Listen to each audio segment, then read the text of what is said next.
Nëse shihni ndonjëherë një monedhë që qëndron mbi një gur vari, mos e prekni. A keni parë ndonjëherë monedha në një gur vari? Dan Mullen, një punonjës i frontit në Havley, parezat kombëtare ushtarake të Michiganit, ka parë familje të panumurta që vajtojnë vdekjen e njeriu të dashur. Shumë vizitorë të varezave lënë monedha amerikane në gurët e varit të ndjerit. Meli Infant ishte intriguar, kështu që ai bëri disa kërkime për zbuluar kuptimin e kësaj praktike.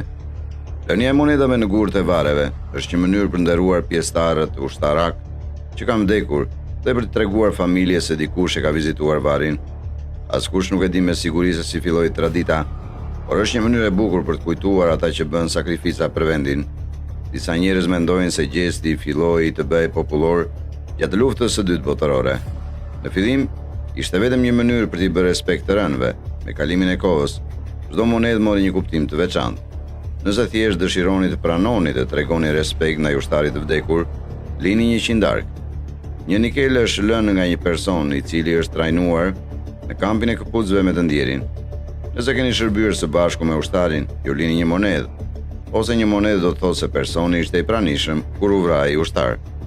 Ushtria e Shteteve të Bashkuara nuk ka një politikë zyrtare që e njeh këtë praktikë, por gjithsesi është një dukuri e zakonshme.